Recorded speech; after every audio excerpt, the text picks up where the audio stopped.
Everyone, it's Lauren. I know it's been a couple months, but I wanted to come and talk a little bit today with you. I got my dog staring at me like, who are you talking to? Are you talking to me? Look.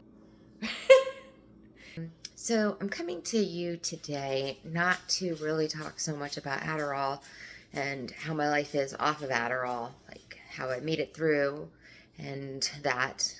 I haven't taken Adderall and I don't ever plan on taking it again, but I wanted to kind of talk a little bit today about anxiety and depression, but mostly anxiety and just how important it is to keep Adderall or any benzos, any drugs out of your house and to stay away from people that take drugs so that you can readily get it.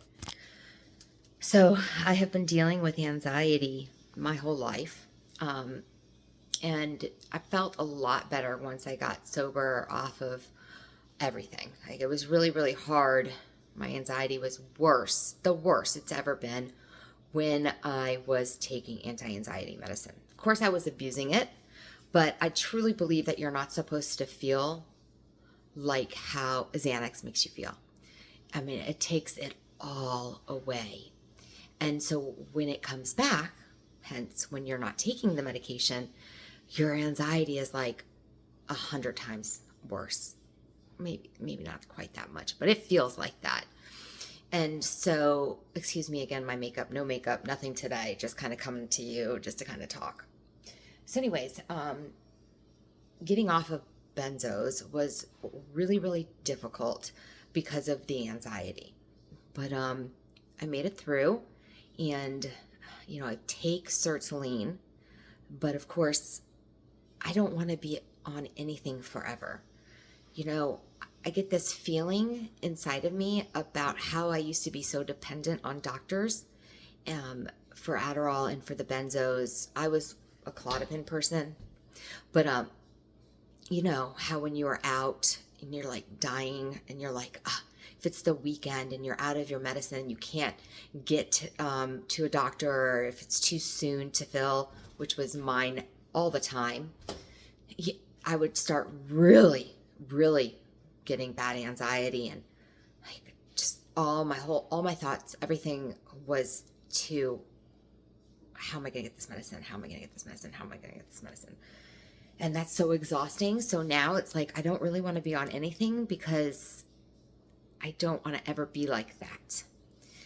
And I will say that coming off of SSRIs like sertraline is nothing like coming off Adderall or benzos. It's painful. You get these mind zaps and all that, and it's difficult, but it's not anything it's easier to wean yourself off because you don't take a whole bunch of them and feel high, So, but anyways, when I first got off of, when I was first in recovery, I was on Prozac, and I was on quite a bit of Prozac and quite a bit of Wellbutrin.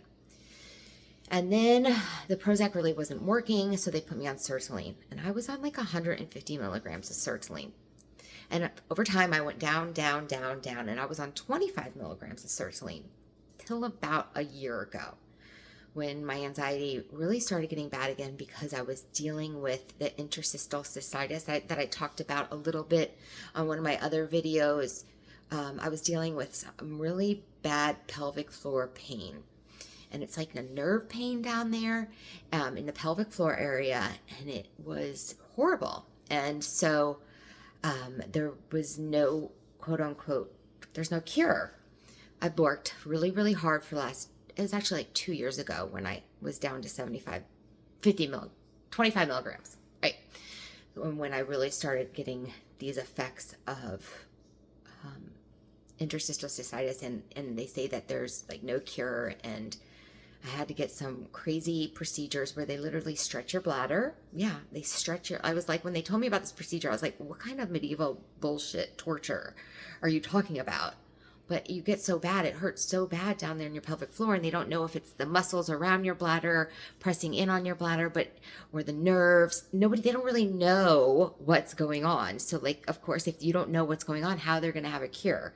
There is a medication out there that supposedly helps, but it can also lead to blindness. So it's like, I'm not going to do that.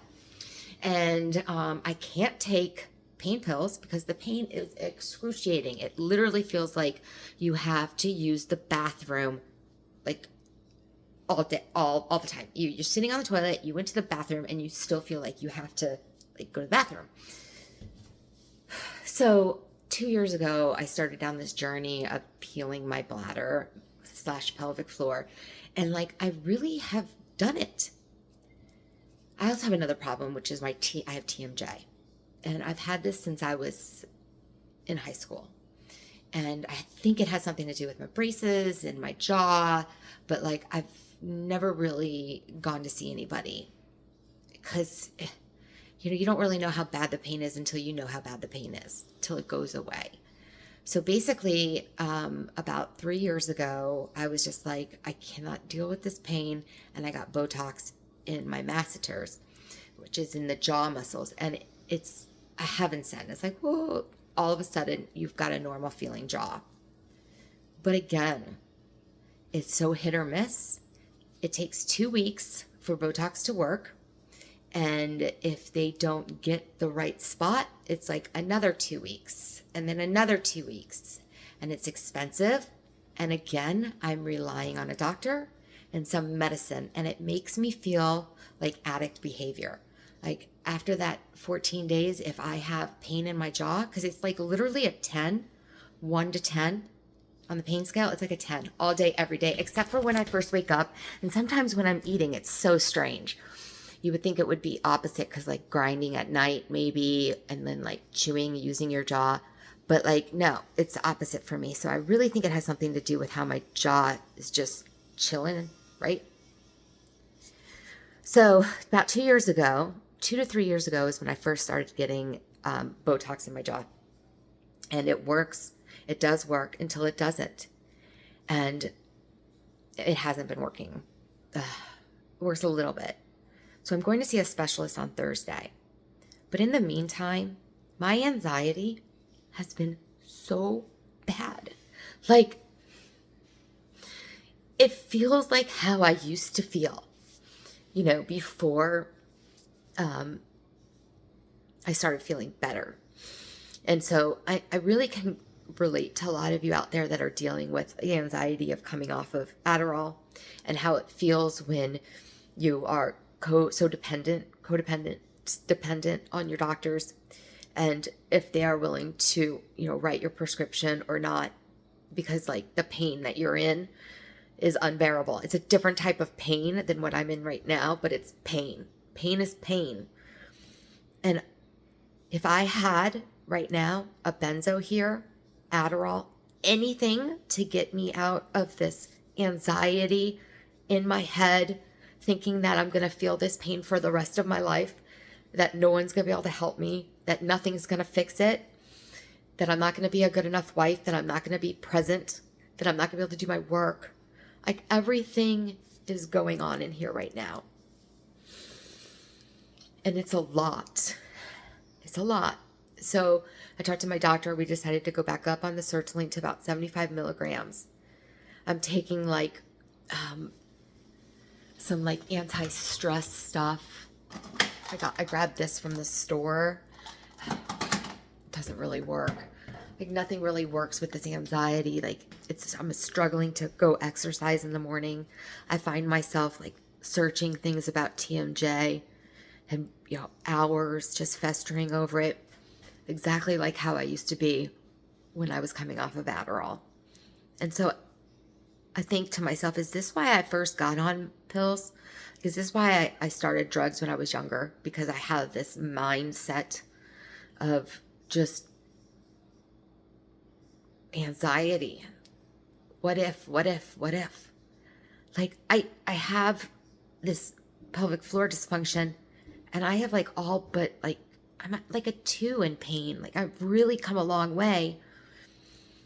And so, like, why couldn't I do that with my jaw too? Like, why can't I find an answer? And I can. I'm sure I will. I have yet to even see one specialist. I'm going on Thursday. Everything is out of pocket. I swear I'll give them what's in my checking account right now if they can fix me for good. Because I just don't want to rely on a doctor. But anyways, I've come to you today to just let you know how important it is to keep things away and out of your sight, no matter how long you have been clean and sober. I am on my 8th year of not taking anything. And how I feel right now, I don't know if I would be strong enough if there's something in my house.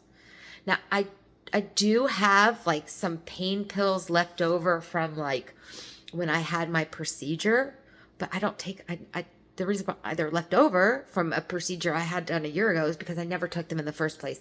I'm not a pain pill person. Like, I am just like, pain pills do nothing for me, but they're scary. Like, they're really scary.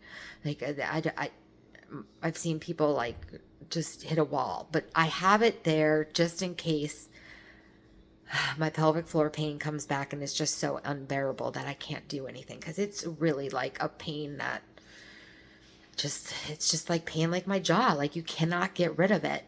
I don't know why I have these pain pills I got like 5 of them. I mean, there's not, anyways, I probably should just give them away. But again, like, I won't take those. That's not what I was like. If there was a benzo in here, or if there was Adderall or anything to get me out of here and into my body, I would do it. So just wanted to come and let you know what I've been going through, what I feel like. My anxiety is really bad. And I was wondering if anybody else out there has this same feeling. It's more of like a health anxiety. Like, am I ever going to get this taken care of? What is going on? So I decided to pick up my video and reach out to you guys because I feel like you guys might understand. So anyways, sorry it's not super cheerful today, but this has been a tough one.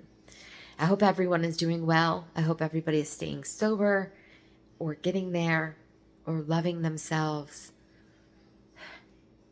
Talk to you next time.